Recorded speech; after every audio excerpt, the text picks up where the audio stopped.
Hey guys, Char5 here, and today we are finishing up Doll Week with my final piece for Doll Week, obviously, Gremlins.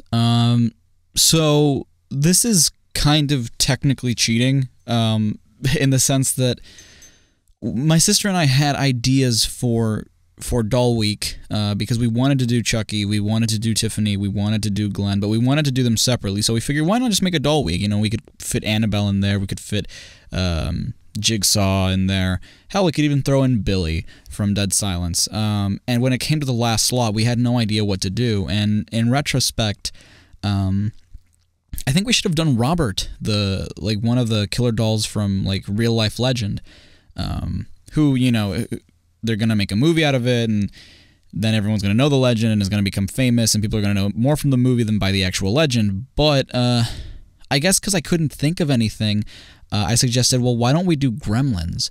And the reason that this fits under the doll category is because, well, in real life, they're puppets, you know, like they're little dolls, and people are puppeteering them, but they're not puppets within the story, as every other doll has been so far. You know, like when you look at it, it's a dummy, it's, you know, a doll that Jigsaw made for his unborn son. The Child's Play family is, you know, that's their thing, they're actual dolls, as well as Annabelle. And when it comes to the Gremlins, the technicality lies in the fact that they're not dolls within the universe of their movies. They're actual, like, mystical, I guess is the right word, like animals. Another movie that fits under the category of I've never seen it, but I've seen like bits and pieces of I think every movie. That's probably not true. Probably it was just the first one. But I know that they get like more and more ridiculous as every movie goes on. I think even like Hulk Hogan's in one of them, like telling the audience to shut up. Like it becomes a parody of itself, or so I've heard. Like there are a lot of these movies where I've heard so much about them, yet I've never experienced them for myself. So it is kind of difficult for me to talk about them at all. I think my mom actually has seen these movies and actually does like them. When she saw me drawing it, she actually was kind of excited. And as for how the piece came out, I do think it came out really well. It's just that I started to get really antsy at the end and started to get really tired, so I kind of like rushed it near the end. And I think you might see what I mean. But for the first, I decided to do the normal and the transformed Gremlin because, you know, I feel like it's one of... I just like doing contrast things. I like doing, oh, this is the good, this is the bad, this is the normal, this is the what not to do kind of thing. And just like showing growth in a way as well, which is why I did Charles Lee Ray and then the Chucky dolls, Human Tiffany and Doll Tiffany, Glenn and Glenda. Like I don't know, I just love showing contrasts. You know, movie Annabelle and real Annabelle, Jigsaw the Killer and Jigsaw the Doll. Wow, I do love doing that, don't I? I never really realized it. Billy was the only one where I kind of couldn't do it, although I could have drawn her with Mary Shaw. I don't know why I didn't do that. That was kind of dumb of me. But yeah, I think this is the one piece where I didn't have time to really look up anything or get really informed on what these movies are. And I know that they're technically, they're more comedy than they are horror from what I understand. Like they still sort of fit under horror, and it's another, I don't know what the fetish, for lack of a better word, was with making so many horror movies take place during Christmas. Child's Play takes place during Christmas too. I know that there are like plenty of films that are, for some reason, Halloween and Christmas are just so synonymous with each other, because they're holidays. I don't know. Maybe because they're more like universally known holidays, whereas you know Thanksgiving is more of an American holiday than anything else. I don't know. I don't know why those two holidays in particular are like the most universally known, and they're often put together. Like if it's a Christmas movie, it's just a Christmas movie. But if it's a horror movie, it can be a Christmas movie as well. Like I think the new movie that came out, like Snowman, I'm assuming that comes out like during wintertime, or that takes place during wintertime, rather, despite the fact that it's a horror movie. I don't know why so many of these movies have that sort of, I don't even want to call it a cliche, but I know that that's kind of what the Gremlins does as well. And I like that. It's one of those premises that kind of would even fit into a TV show, I don't know if Gremlins started out as a book or not, because it very well could have, the premise of, oh, I'll give you these things, but don't feed them after midnight, and don't get them wet, or they'll go crazy. It's such a childish thing, and it's funny too, because I've known about Gremlins since I was a kid. I've known about the whole, oh, don't feed them after midnight, don't spray them with water or anything rule. Like, I've known that since I was a kid. And it's one of those premises that just sticks with you. It's very iconic, but and you acknowledge, like, when you hear that, you're like, oh, Gremlins. Or when you hear Gremlins, you immediately think of the rules, despite the fact that you've never seen it. You just associate it.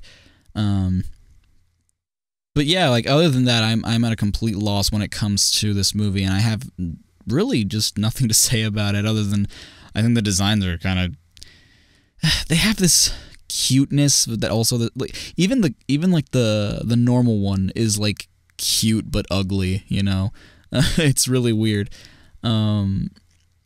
Creepy Month this year, I think more than any other year, it's become so second nature for me. It's become so second nature to come in every night and record, watch me redraw them and record myself talking about these films, that it's going to be weird when I stop. It's going to be one of those instances where it's like, oh, well, what do I do now? I guess I can work on other more important things, maybe.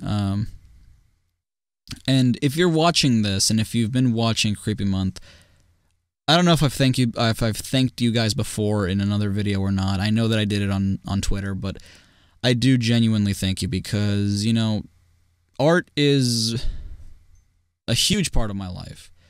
I've never used it as a means of expressing myself, because when it comes to expressing myself, I use other art forms. When it comes to getting anger out of me or sadness, I usually use writing, whether it be poetry or whether it just be, writing out my thoughts and my frustrations. When it comes to happiness, maybe I'll write music, but or rather songs. I don't really know how to write music. But when it comes to drawing, and when it comes to, just drawing, I guess, visual art, I don't really use it as a conduit for expressing myself. I don't really put a lot of my personal emotions into it. I love doing it, and I have a passion for drawing, but I feel like whenever I try to put my emotions into drawing, it's more so because I'm trying to force myself into it. And I feel like that might be the case for a lot of people, and I feel more so that visual art is a reflection of what you're feeling, less so a way of expressing yourself. Because I remember trying a while back, a few years back, I tried drawing while I was angry, and it didn't work. It just made me angrier, because I wasn't able to draw what I wanted to draw. I wasn't able to express myself the way I wanted to, and it just ended up making me angrier than I already was. And it really showed on my art, because I was making my lines really heavily. Nothing was coming out right, and I just ended up stabbing my paper because I was just that upset. So it's never been about expressing myself, but you can tell sort of how I'm feeling depending on the way I do my shading, the way I draw my lines. Sometimes you can tell when I'm tired, if I'm feeling okay. Sometimes I'll be softer when I'm not doing okay, or I'll be even lazier when I'm not doing okay. When I'm feeling happy, I'll do it with more confidence, maybe even with more patience. And I feel like for the most part, Creepy Month, I've done a lot of pieces with a lot of patience. That's not to say that I've been super happy or whatever, but you know, I know that I need to sit down and actually work on it, and it's really helped. I do think that doing these drawings has helped improve my skills as an artist, but I also think that because they're such quick sketches, they've also made me, ironically, they've also made me super impatient, because when I go back to doing color drawings, for some reason I expect to do them in the same amount of time. This is the final piece. I know I didn't really talk much about the Gremlins movies. I don't really have much to talk about, and I wanted to get my point across that Creepy Month is coming to an end. This is the final piece for Doll Week, and that's been like, we've done Horror Movie Week, we've done Cutesy Week, we've done Novel Week, and now we're just getting done with Doll Week. So that's 4 weeks of drawing, and we still have 3 days to go.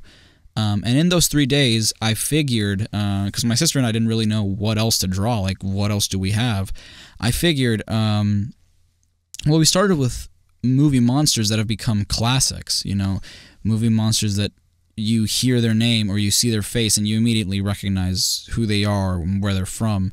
So I figured, you know what, why don't we do the characters where it all started?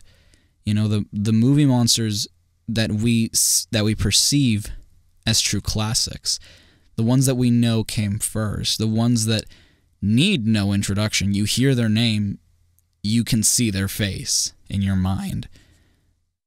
Like, I think universally, you see them, they're just super iconic. You know who they are. They need no proper introduction. People, even if people don't know their stories, people know who they are. They're just that iconic. So I figured to end off Creepy Month, we're going to do probably the characters that are the least creepy nowadays, but for their time were very innovative, and it goes to show because they're still here over 100 years later.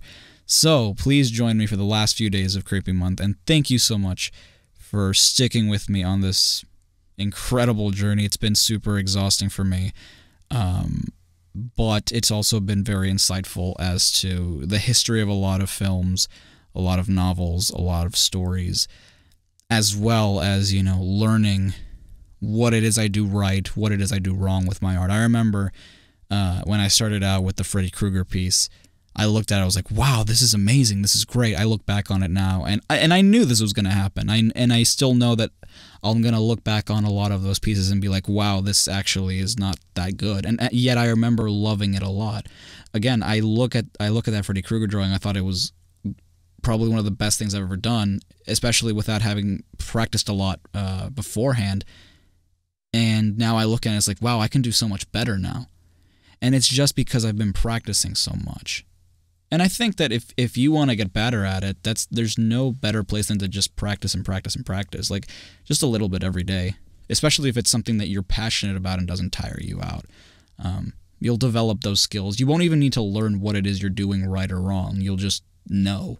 But anyway, thank you so much for watching. I will see you guys tomorrow. Take care, stay safe, and stay awesome. This is Char5, signing off.